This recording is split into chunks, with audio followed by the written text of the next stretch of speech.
विरूपाक्षाय नमः। ನಳಿತೋಳ ಶಾಖೆಗಳಂ ತಳಂ ತಳಿರ್ಗಳಂ ನಳಿತೋಳ ಶಾಖೆಗಳಂ ತಳಂ ತಳಿರ್ಗಳಂ ವೃತ್ತಸ್ತನಂ ಪೌಷ್ಪವಂ ವೃತ್ತಸ್ತನಂ ಪೌಷ್ಪವಂ.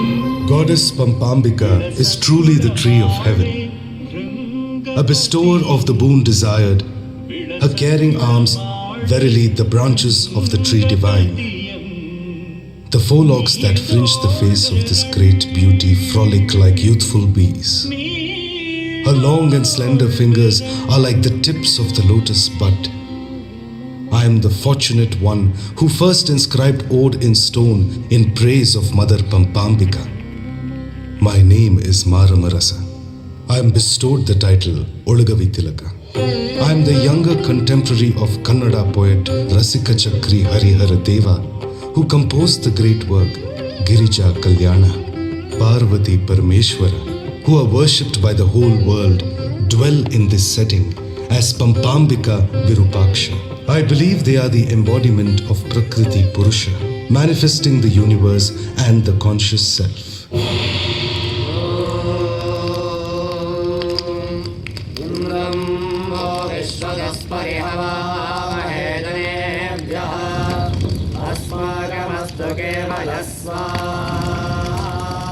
It so happened once, during a fire ceremony, that Dakshayani, unable to bear the humiliation heaped by her father Daksha on her husband Parameshwara, flung herself into the ritual flames. Om Namah Shivaya! In fury, Parameshwara brought into being Veerabhadra and set him on a mission to wreak havoc on the fire ritual.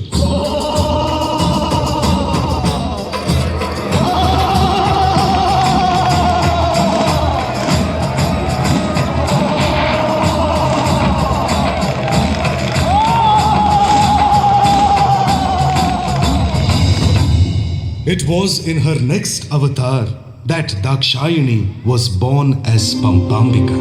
She underwent severe austerities to win back the attention of Virupaksha, who himself was in a deep meditative trance.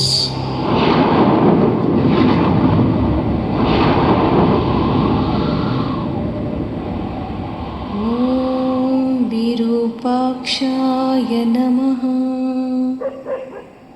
Om Virupakshaya Namaha.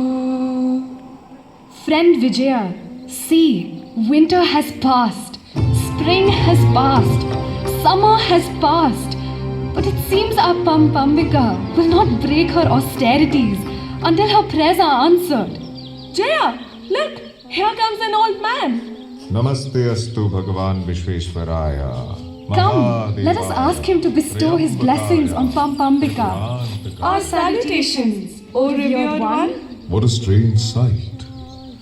I have seen sages stand on one foot in penance, but this, never. This young girl, this poor thing. Oh, how she's shriveled. What occasions this penance? For the love she seeks from the bearer of the trident, Lord Virupaksha. I see. Being madly in love. It is but a malady of the mind. The madness is not cured without marriage, but without cure there can be no marriage. Hey you, young ascetic, open your eyes and look at me.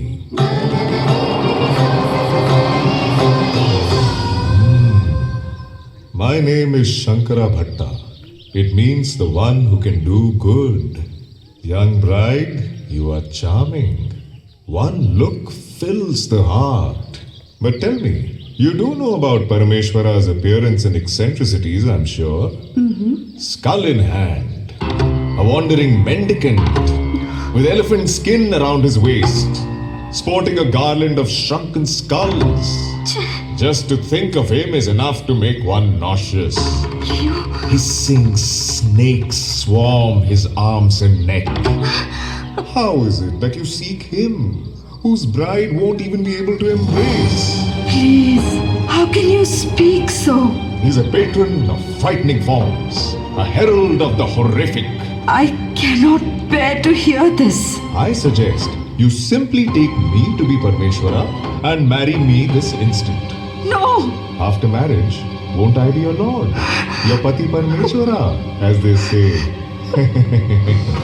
Oh Lord Shiva, oh Virupaksha. Pampambika's anger was aroused by these slights to Lord Shiva.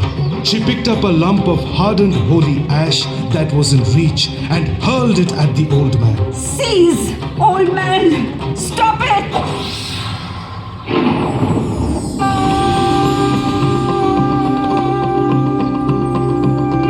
Wonder of wonders. The ash itself turned into cumin and jaggery, the old man morphing into the handsome form of Virupaksha. O Lord Virupaksha, our salutations. Pampa, I'm overcome by your love. My lady, become my other half. So it was that Lord Virupaksha became the bridegroom, and by the ancient Hindu wedding code, trod with Pampa the 7 steps to become her husband.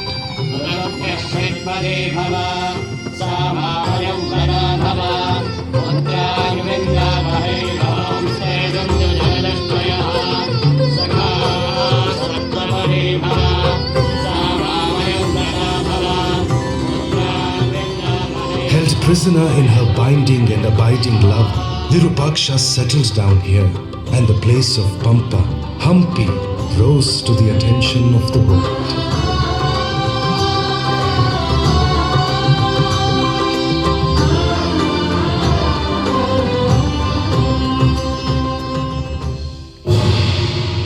As a tribute signifying truth as Shiva and Shiva as the truth, Raghavanka, the nephew of the great poet Harihara, wrote Harishchandra Kavya and dedicated it to Lord Virupaksha.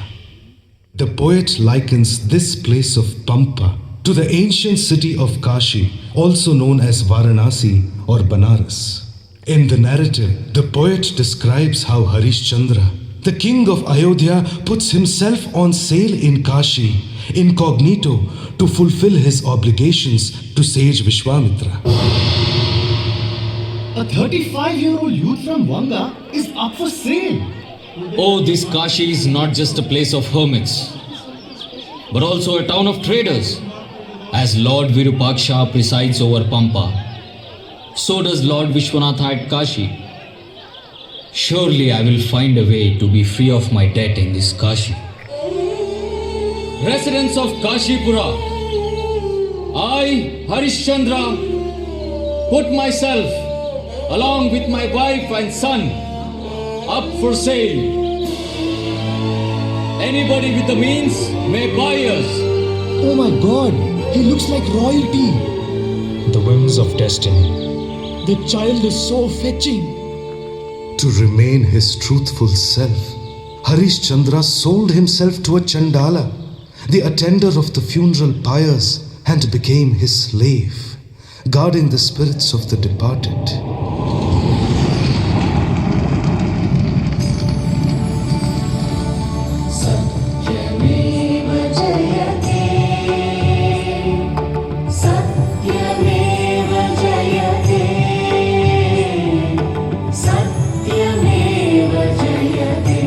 Like the moon and the stars in the firmament, Satyameva Jayate became a prime principle of Bharatiya philosophy.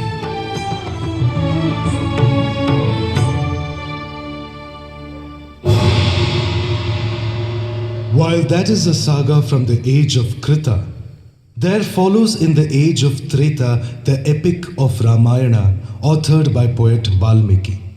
The site of Pampa is in the region of Ramayana's Kishkinda.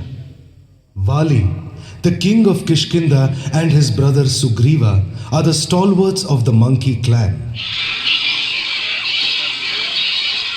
It is at the tip of this very region that sage Matanga is immersed in the sacred rites of the fire ceremony.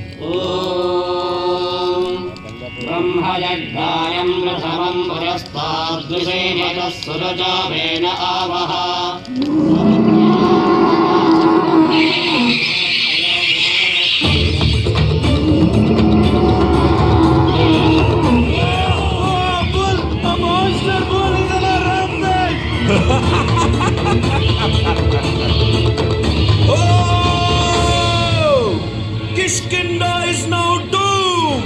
I am Dundubi! Every step of mine shall open up a deep hole right down to the netherworld! Where have they gone, the tailed brothers? Wali! Sugriva! Oh, Dubi. The mere bearing of a bull is enough to make you a powerful conqueror? Huh? You think? I am Vali, son of Surya, the sun god. I will kill you with my bare hands. Oh, brother Vali, we must take care that the sage Matanga is not disturbed by the clamor and chaos of battle. Yay! Hear me, Wali! Your biggest rocks will crumble when my horns pierce them! Hey, Dundubi! These very mountains will crumble when I tread on them. Hey, hey!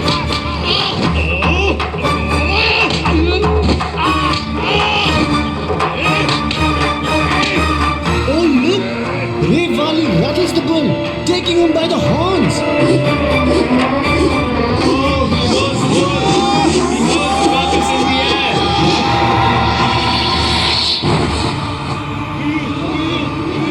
Oh no! The carcass of the bull Dumdubi has landed on the sacred hall of the fire ceremony. The sage is enraged. The hall of holy rituals